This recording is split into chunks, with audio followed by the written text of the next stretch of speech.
Bonjour à tous et merci beaucoup de m'avoir invité à cet événement et de participer. Bon, effectivement, je ne suis pas du domaine de la médecine, je ne suis pas non plus un conférencier, je suis un designer, donc je vais essayer de vous présenter un petit peu quelle est notre approche et notre regard aujourd'hui, comment le design, en tout cas, s'inscrit dans ce nouveau mouvement qui a commencé un peu par Quantified Self et qui aujourd'hui arrive à un peu un changement du rapport entre le patient et la médecine et le médecin, plus globalement. À travers quelques exemples de projets et peut-être, bon, je vais commencer déjà par présenter un petit peu qui on est. Donc nous sommes Helium Studio, je suis cofondateur d'Helium Studio, nous sommes une agence de design produit basée à Paris. Je montre les autres membres de l'équipe parce que je vais montrer quelques exemples de réalisation ensuite sur lesquels on a travaillé et je ne suis pas tout seul à travailler dessus, donc c'est un peu normal que je les associe. On est tous des designers, je ne vais pas faire une présentation individuelle, mais on est une équipe aujourd'hui, une petite dizaine de personnes. On travaille dans tous les domaines. Alors effectivement, aujourd'hui, je vais focaliser, bien sûr, compte tenu de la thématique abordée autour des objets de la santé connectés. Mais on travaille aussi dans le domaine de l'horlogerie, on travaille avec des startups, on travaille avec des grands groupes. Et on a une activité assez diverse, toujours focalisée sur les objets connectés. Alors pourquoi aujourd'hui, effectivement, on est confronté à une nouvelle approche et comment aujourd'hui le patient devient un acteur de sa santé? On accompagne ce mouvement-là depuis maintenant 8 ans avec des startups qui sont spécialisées dans le Quantified Self, les objets connectés qui était un des premiers étages un petit peu de la fusée. Il y a deux éléments extrêmement importants aujourd'hui qui amènent une profonde mutation, qui est bien sûr l'apparition du numérique, la digitalisation du monde, et l'accès à l'information qui en résulte. Une fois qu'on est informé, en fait, on peut potentiellement devenir acteur. C'est le premier niveau, et on voit que aujourd'hui, on vit dans un monde de plus en plus connecté. On a de plus en plus accès à l'information, donc cette pyramide de Maslow un petit peu revisitée, mais qui montre aujourd'hui, un petit peu provocante, mais qui montre à quel point aujourd'hui on est dépendant du numérique, on est dépendant de ces données-là, et on a accès à l'information un peu partout et tout le temps. Et c'est un vrai changement de paradigme aujourd'hui parce que là où l'utilisateur était souvent un peu considéré en fin de chaîne, et on avait tendance à partir souvent d'une approche très R&D technique, en mettant l'utilisateur un peu au bout, eh ben aujourd'hui Michel Serres, lui, il a une réflexion assez intéressante et il parle de présomption de connaissance.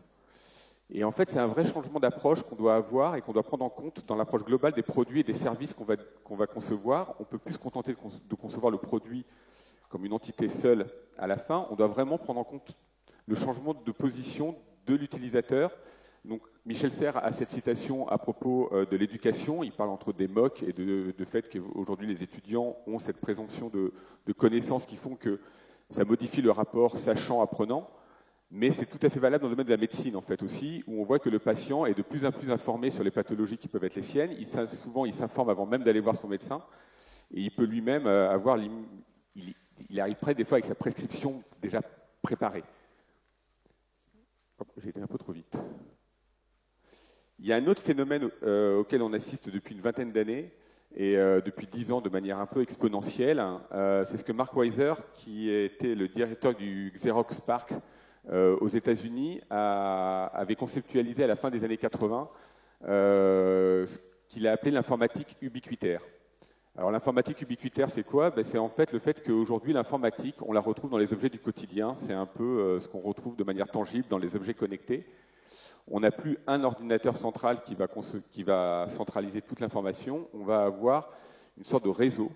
Les objets vont communiquer ensemble et on a une multiplication des ordinateurs dans les objets du quotidien, une multiplication des capteurs.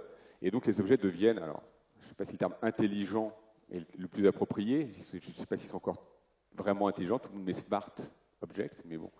En tout cas, ils commencent à avoir une forme d'interaction supérieure à ce qu'ils avaient avant. Et l'association de ces deux phénomènes, l'accès à des objets connectés, plus le fait qu'on est informé, change radicalement la donne et le rapport qu'on va avoir, entre autres, avec les médecins. Et globalement, nous, en tant que designers, on est aussi confrontés à ce changement de paradigme parce qu'on est obligé de revoir un petit peu l'approche qu'on a. Pendant très longtemps, on a eu une approche sur la technologie brute, une approche sur la technologie des produits et des services qui était très axée autour de la donnée, autour de la performance, autour des spécifications. Si vous repensez à la fin des années 80-90, quand on achetait un ordinateur, on regardait quel type de processeur il y avait, combien de mémoire il y avait et qu'est-ce qu'il allait nous livrer comme puissance. Aujourd'hui, quand on achète un ordinateur, on ne s'intéresse plus tellement à ces questions-là. On va plutôt savoir, est-ce qu'on veut un ordinateur qui veut être très mobile? Est-ce que je veux une tablette? Est-ce que je veux un ordinateur sur mon bureau? C'est plus par rapport à l'usage que par rapport à la performance qu'on va décider de l'acte d'achat. Et on est en train de basculer vers une approche beaucoup plus finalement humaine, où l'utilisateur est au centre. Et on va essayer de définir des expériences humaines. On va mettre l'utilisateur au centre pour justement définir ce qu'on va pouvoir lui proposer. Et c'est un peu, nous, à la base de notre travail en tant que designer, de s'interroger sur cette approche-là. Alors, dans la médecine, il y a un changement de la donne, parce que si on reprend tout ce que je viens d'évoquer avant, effectivement, le fait que maintenant le patient devient potentiellement informé et donc potentiellement acteur, parce qu'il a des objets, et on va le revoir ensuite, qui vont lui permettre aussi de mesurer un certain nombre de paramètres physiologiques qu'avant seul le médecin pouvait faire, eh bien ça change le rapport entre le médecin et le patient. Et on passe, alors, il y a une chercheuse qui s'appelle Sylvie Jean-Pin, qui était de l'INSERM, qui parle d'un passage de la médecine paternaliste à une médecine, à une décision partagée entre le patient et le médecin. Et le quantified self, c'est un peu ce phénomène d'empowerment où l'utilisateur prend un peu les choses en main. Et aujourd'hui, on le voit bien, prendre sa tension, avant c'était un acte médical, j'allais chez le médecin, il prenait ma tension, et aujourd'hui, on a énormément d'appareils qui nous permettent de le faire soi-même, et donc de récolter de la donnée soi-même, et de l'associer éventuellement à une application qui va même pouvoir me délivrer du conseil. Donc on voit le changement de paradigme, c'est plus le médecin qui va faire la mesure, c'est le patient qui va la faire lui-même, et donc le rapport entre le médecin et le patient est complètement différent, et après ça va plutôt être une décision partagée, le médecin va accompagner ces prises de mesure et va pouvoir conseiller le patient en fonction de ses pathologies. C'est un changement de paradigme aussi parce qu'on n'est plus dans une approche curative, on est dans une approche préventive. Et donc nous, en tant que designer, on doit aussi faire en sorte de concevoir des produits et des services qui vont accompagner et faciliter le patient dans la prise de ces mesures-là. Alors, ce n'est pas un mapping exhaustif, mais pour vous donner une idée d'aujourd'hui, les différentes pathologies, ou en tout cas ce qu'on peut adresser avec les objets connectés, c'est des produits et des services qui sont directement disponibles aujourd'hui. Encore une fois, ce n'est pas exhaustif, mais c'est pour montrer un peu la diversité de ce qu'un patient peut faire par lui-même aujourd'hui sur l'offre disponible. Donc, il peut bien sûr mesurer son rythme cardiaque, il peut mesurer son poids, il peut contrôler son diabète. Il peut, aujourd'hui, il y a des produits qui permettent aussi d'anticiper et de diagnostiquer la maladie de Parkinson.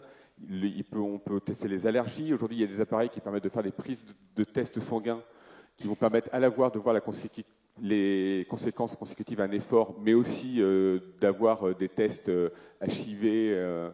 Voilà. On a un petit capteur qui s'appelle CIO, qui est un testeur moléculaire à base de spectrométrie infrarouge qui va me permettre de contrôler la composition de tous les aliments qui sont autour de moi, mais les aliments, mais aussi les médicaments. Il va pouvoir reconnaître et je vais pouvoir scanner automatiquement et avoir un retour sur mon smartphone de la composition très précise de ce que je vais pouvoir manger.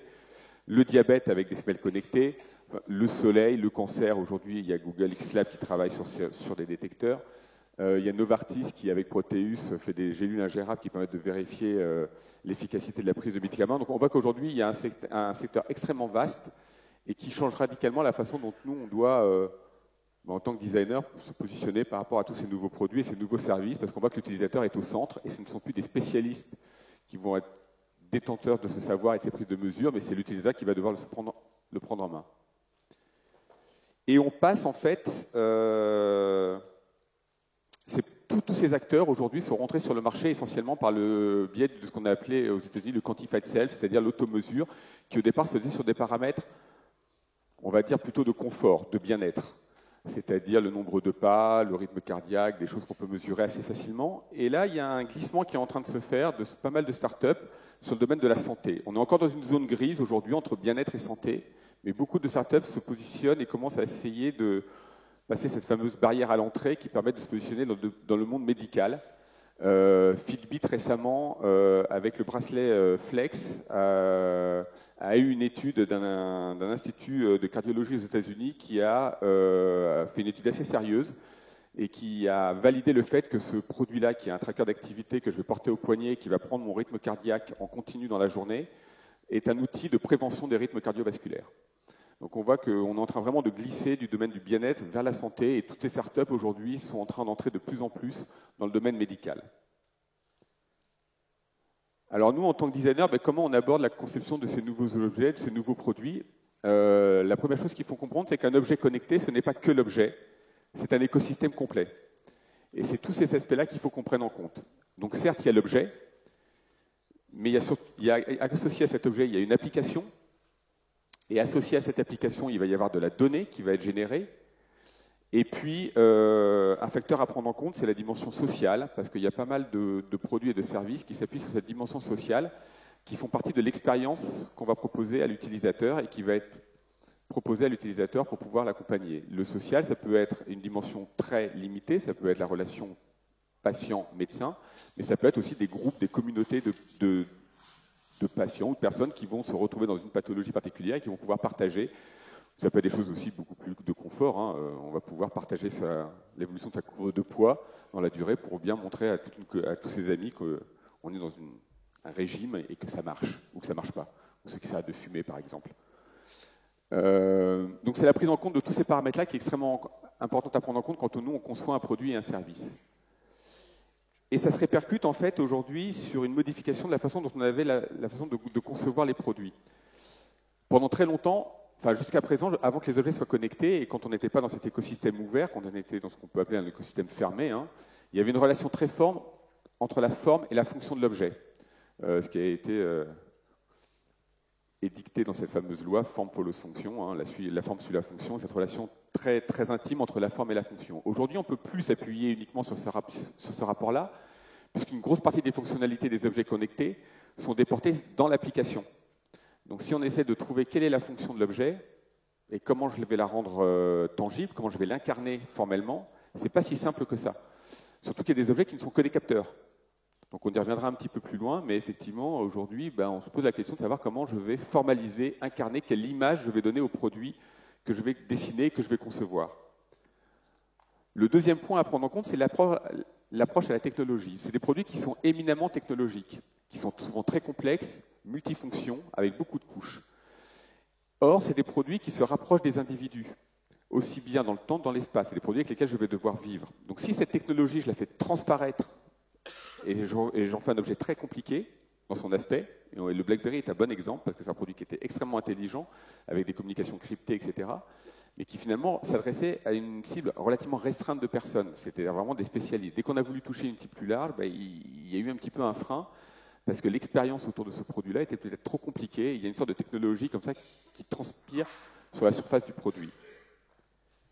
Et puis le dernier aspect, parce qu'on est designer, et puis qu'il y a un moment, il y a quand même un peu du dessin et de la séduction à amener, c'est effectivement l'aspect de la séduction. Alors je mets ce produit-là de Stark un petit peu par provocation, parce que c'est un produit qui est devenu assez iconique, qui a un vrai succès en termes commerciaux, même s'il ne presse absolument pas les oranges, ou les agrumes, il marche très très mal.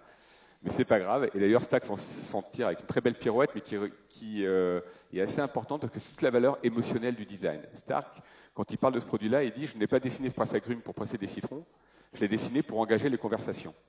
Et ce qui fait très bien. Et on voit qu'en fait, l'image d'un produit peut dépasser simplement la fonction de l'objet. Et quand on parle d'objets connectés, c'est essentiel parce qu'on se rapproche de l'individu de manière très intime. On capte ses données personnelles. Et il y a beaucoup d'objets qui sont ce qu'on peut appeler des wearables, des objets qu'on va porter sur soi. Donc il y a toute cette partie réflective de l'image que je vais donner quand je porte ce produit-là. Il ne faut pas être stigmatisant, il ne faut plus être dans la séduction, il faut donner une expérience extrêmement simple, extrêmement intuitive.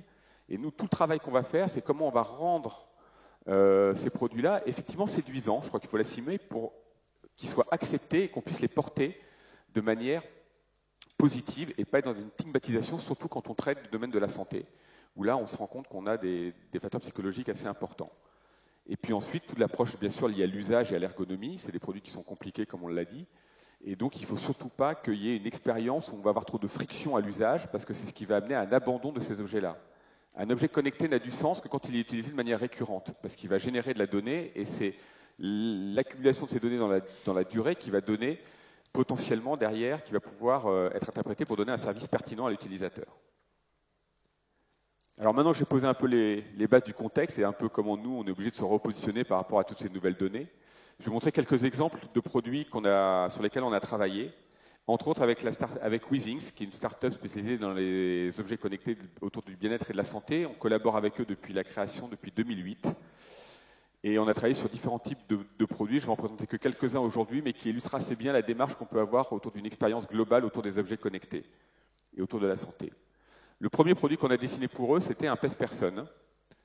Et à l'époque, le PES-Person qui existait sur le marché, qui était un peu la référence, c'est celui-ci. Je ne sais pas si il y a des gens de chez Tanita, c'était un très bon PES-Person, ceci dit, au demeurant. Hein, c'est toujours la référence en termes de performance. Mais c'était un produit comme celui-ci, qui était un produit qui permettait de mesurer son poids, son impédance métrique, son rythme cardiaque, qui était multi-utilisateur et qui pouvait mémoriser les données. Quand on voit ce produit-là, effectivement, on se rend compte qu'il va peut-être être performant, mais il y a une sorte, alors quand on parlait de technologie, elle transpire vraiment sur la surface du produit. Il y a des boutons en bas, il y en a 5, il y en a 4 pour les utilisateurs, il y a un bouton on-off, donc là il faut que je le réveille quand j'arrive. Donc on voit qu'on a une expérience utilisateur un petit peu compliquée. Il y a toute une série de fonctions là-haut dont on ne comprend pas bien ce que ça fait. Si vous n'avez pas le manuel à côté, vous allez vite oublier. C'est le fameux syndrome Excel. Hein. On n'utilise que 10% des fonctions parce qu'on oublie les 90 autres au bout de 6 mois. On a un écran assez compliqué, avec plein d'informations qui sont superposées sur un petit écran qui finalement n'est pas très agréable.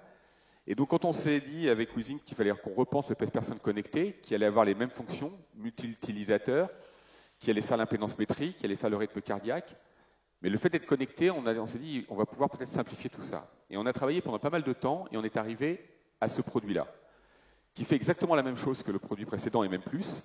Il est connecté en Wi-Fi et en Bluetooth à une application. Et là, on s'est dit qu'il fallait qu'on simplifie au maximum l'expérience utilisateur et l'usage. Donc c'est un produit, il n'a pas de bouton, ce PES-Person.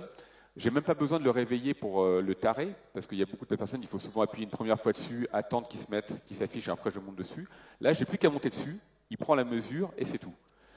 La mesure va être automatiquement envoyée sur une application sur mon smartphone, donc je vais pouvoir avoir un suivi en temps réel, des conseils, je vais pouvoir avoir un suivi dans le temps, je vais avoir des conseils. Pour les capteurs impédance métrique, qui sont ces fameux électrodes en métal qu'on voyait sur le dessus, on ne voulait absolument pas les conserver. Parce que quand on monte dessus, il y a une sorte de perception anxiogène du produit, on a l'impression qu'on va se prendre une décharge électrique quand je monte dessus le matin. Donc on a travaillé avec eux pour trouver un revêtement ITO, qui est un revêtement métallique sur le verre, qui permet de passer la conductivité sur le revêtement du PES-Person sans avoir ces plaques électriques dessus. Et puis on voulait que l'écran soit le plus discret possible, donc c'était le premier PES-Person qui était noir. Ce qui paraît rien, mais maintenant ils sont tous en train de basculer vers le noir. Donc ça a été un peu un changement. Et après, au niveau des fonctions, l'avantage d'avoir un produit qui est un produit connecté et qui est évolutif, c'est qu'on peut le faire évoluer dans le temps. Donc au début, c'était un produit qui était jusqu'à 8 personnes, qui mesurait le poids, la masse graisseuse, et aujourd'hui, il prend le rythme cardiaque, et il prend même des mesures de l'environnement de la personne, puisqu'il va mesurer la température et le taux de CO2 de l'intérieur de la pièce dans laquelle je suis. Un des deuxièmes produits qu'on a dessiné pour Withings, c'est un tensiomètre. Alors quand on a travaillé sur le tensiomètre, on se retrouve dans une démarche un petit peu différente. Alors, on a des similitudes, il fallait toujours simplifier l'expérience. Ça, c'est les tensiomètres aujourd'hui auxquels on a accès, avec toujours pas mal de boutons, un écran assez compliqué. Je peux l'acheter en pharmacie, donc je peux prendre ma mesure chez moi, mais effectivement, on est sur un produit assez compliqué. Et là, on s'est dit, il faut qu'on change un petit peu la donne, parce que tous ces produits-là, ils ont été dessinés pour le corps médical, ils ont été dessinés pour des médecins ou pour des hôpitaux. Et donc, ils reprennent ces codes-là, en fait, très médicaux. Et là, nous, c'est un tensiomètre pour une personne qui est plutôt en bonne santé. On se place dans une position plutôt de mesure préventive. Je suis en bonne santé, je vérifie et je contrôle que je me maintiens en bonne santé. Et donc, on a proposé, on est passé de ça à ça. On a changé complètement la façon dont le tensiomètre était conçu. Le fait qu'il soit connecté nous a permis de déporter toute la fonction d'écran, etc., sur l'application du smartphone. Le tensiomètre n'a pas de bouton, j'ai juste simplement à le mettre autour du bras. J'appuie sur un écran sur l'interface de mon smartphone, la mesure va se faire automatiquement. Et on a changé aussi les codes, les couleurs, la matière, de façon à pouvoir avoir une image plus positive de ce produit-là. Et en même temps, c'est un produit que je vais pouvoir enrouler. Il est très compact et je peux partir avec en vacances en week-end. Je n'ai plus ma trousse à trimballer à côté de mon produit. Donc voilà le produit final aujourd'hui, qui est extrêmement simple. Il y a juste un corps métallique qui va avoir la pompe et toute la partie électronique pour la connectivité. Alors là, pour l'instant, j'ai parlé de deux produits pour Withings on est parti de produits qui existaient, un PES-Person et un tensiomètre, et ces produits qui sont devenus connectés. Et donc, on a dû les repenser par rapport à ça. Mais il y a une autre catégorie de produits dont j'ai parlé tout à l'heure, qui sont les trackers d'activité. Alors, les trackers d'activité, c'est assez intéressant parce que c'est des produits qui sont apparus avec les objets connectés et avec cette fameuse informatique ubiquitaire. Ça n'existait pas avant. Alors, il y avait l'ancêtre, on peut parler du podomètre, mais grosso modo, ça n'existait pas vraiment avant. Et on voit que c'est une typologie de produit qui est apparue avant. Et quand on s'interroge, qu'est-ce qu'un tracker d'activité? Ben aujourd'hui, tout ça, ce sont des trackers d'activité. On en trouve dans des ceintures, on en trouve dans des semelles, on en trouve dans des bijoux, on en trouve dans des montres, on en trouve dans des bracelets, on en trouve dans des vêtements. Donc on voit qu'aujourd'hui, il n'y a pas d'archétype existant sur le tracker d'activité. Donc en tant que designer, c'est assez intéressant parce qu'on se dit finalement, si je fais un tracker d'activité, c'est quoi? Comment je décide ce produit-là? Et là encore, on est parti un peu de l'usage et de l'utilisateur. Finalement, c'est des produits qui n'ont du sens que quand je les utilise tous les jours. Et il faut là aussi éviter tous les points de friction. Donc on sait qu'il y a la recharge, comment je restitue mon information, comment je la récupère.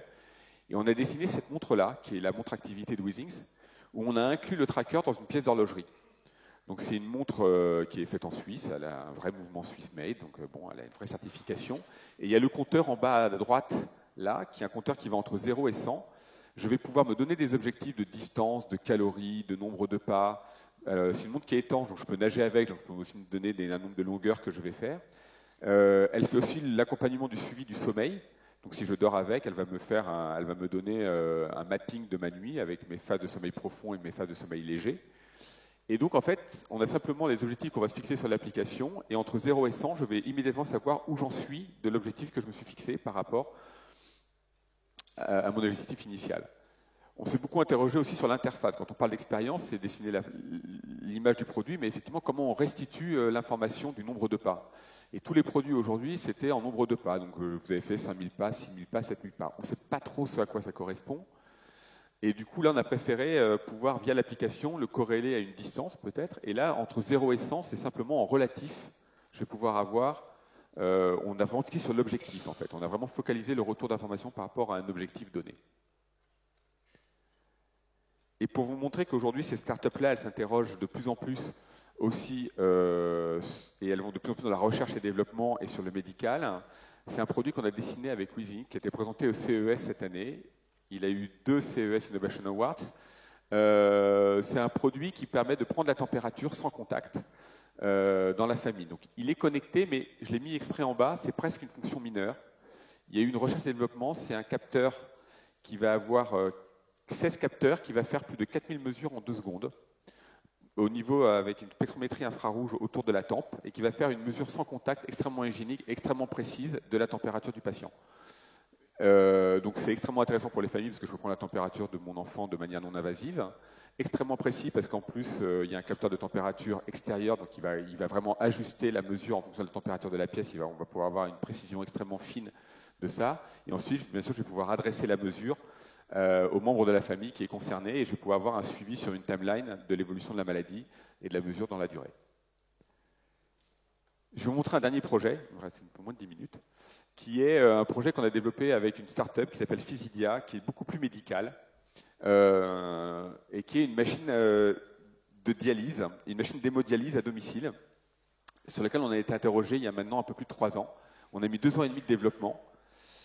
Et là, pour nous, c'est un secteur un petit peu nouveau, parce que là, on attaquait vraiment, on partait du bien-être vraiment au domaine médical. Donc la dialyse aujourd'hui, c'est quelque chose des pathologies assez lourdes. C'est des patients qui doivent faire des dialyses 3 fois par semaine en moyenne, enfin 3 fois par semaine. Ça dure une demi-journée, ça a un impact assez fort sur leur vie sociale, pour ceux qui sont encore jeunes sur leur travail. C'est extrêmement fatigant, c'est éprouvant, c'est plus de 4 heures de dialyse, c'est des séances assez longues, assez lourdes. Et là, ils ont développé et racheté un brevet qui permettait de faire de l'hémodialyse à domicile, quotidienne, 2 heures par jour. Et donc l'idée, c'était de concevoir une nouvelle machine qui allait permettre de faire ça. Donc on a fait une phase d'observation. Les machines à dialyse, aujourd'hui, c'est des machines de ce type-là. Je reviens en arrière, si je peux. Voilà. Type Gambro, Fresenius, etc., qui sont des grosses machines qui sont installées dans des centres de dialyse ou à l'hôpital, qui sont des machines assez complexes et qui, là encore, sont conçues vraiment pour le corps médical. Nous, quand on est arrivé chez Physidia, ils nous ont montré leur machine, c'était ça. Donc elle avait été testée cliniquement, tout avait été validé, tout marchait, mais ils en étaient là de leur expérience et de leurs produits. Ils ont dit, voilà, il faut qu'on dessine ça, il faut qu'on en fasse une machine compacte.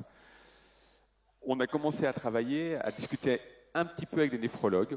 Au bout d'une demi-journée, je ne sais pas s'il y a des néphrologues dans la salle, mais on leur a demandé d'arrêter toutes les interviews avec les néphrologues parce qu'on s'est rendu compte qu'en discutant trop avec eux, on allait refaire les mêmes machines que précédemment et qu'on n'allait pas réussir à dépasser et à faire une machine vraiment pour l'utilisateur et le patient final. Donc on a plutôt discuté avec des infirmières et surtout des usagers. On a fait un premier travail qui a consisté à simplifier toutes les lignes de sang, les lignes de dialysa, lignes artérielles, lignes veineuses. Donc on a fait un gros travail avec eux, avec leur R&D, pour dire comment on peut simplifier toutes ces lignes pour faciliter la mise en place, l'installation et la désinstallation, parce qu'il faut savoir que ça va être quelque chose qui va être ritualisé, c'est tous les jours, quotidiennement qu'il faut le faire. Donc là encore, il faut essayer de diminuer au maximum les points de friction. La deuxième chose, c'était un travail sur l'interface. L'interface d'une machine de dialyse, aujourd'hui, c'est ça. Et quand on a discuté avec les patients, en fait, qui sont confrontés à cette interface-là pendant 4 heures en dialyse, là, ça va être 2 heures avec la nouvelle machine, en fait, tous ces paramètres-là, ça ne les intéresse pas. D'abord, ils ne les comprennent pas. Et il n'y a qu'un paramètre qui les intéressait, c'était combien de temps avant la fin de ma dialyse. Combien de temps il me reste. Tous les autres, ils s'en foutent. Donc, on a focalisé, on a fait une interface qui est uniquement une barre de temps, qui leur permet de savoir combien de temps ils ont avant la fin de la dialyse.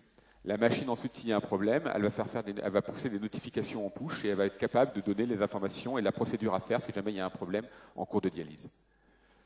La machine, c'est ça. Aujourd'hui, on s'est beaucoup battu avec eux aussi. On a réussi à déporter toute l'interface sur une tablette qui est sans fil. Donc, c'était un vrai défi pour pouvoir passer les certifications médicales. Pourquoi? Parce que là aussi, on ne voulait pas que le patient aille à la machine, on voulait que la machine aille au patient. Quand il est en dialyse, on ne voulait pas qu'il ait à se tourner vers la machine pour savoir où il en était. On voulait vraiment qu'il puisse avoir la tablette sur les genoux et qu'il puisse interagir avec la machine de manière la plus naturelle possible pour éviter de lui rajouter de la contrainte à sa contrainte de dialyse qui est déjà extrêmement lourde. Donc c'est une machine extrêmement compacte avec une tablette amovible qui rentre dans un coffre de voiture, qui a aujourd'hui déployé à plus de 80 exemplaires. Donc elle a passé les tests cliniques et là ils sont en train de passer en phase 2 sur une troisième levée qui va leur permettre de faire une diffusion beaucoup plus large de cette machine d'hémodialyse. Dernier enjeu, c'est peut-être une ouverture pour cet après-midi d'ailleurs, c'est tous ces enjeux des objets connectés. En fait, effectivement, c'est qu'est-ce qu'on va pouvoir délivrer comme service derrière. Et l'enjeu, c'est la donnée et c'est la data et comment je vais amener de l'intelligence pour pouvoir délivrer un service pertinent auprès du patient. Donc là, nous, on voit que toutes les startups et toutes les entreprises avec qui on collabore s'interrogent énormément là-dessus. Pour pouvoir créer de l'intelligence, il faut énormément de données. Il va falloir créer, donc ces objets permettent de générer de la donnée. Mais la donnée brute ne sert à rien. On le sait, tous les produits d'ailleurs, les objets connectés qui ne font que délivrer de la donnée brute sont abandonnés en général entre 3 et 6 mois. S'il n'y a pas d'intérêt, très vite on s'en lasse. Donc tout l'enjeu aujourd'hui, c'est de donner une vraie valeur pour le patient, de lui donner une vraie lecture, un service qui soit pertinent. Et on sait que la donnée va être effectivement, et aujourd'hui déjà, l'enjeu principal pour la suite. Voilà, merci beaucoup.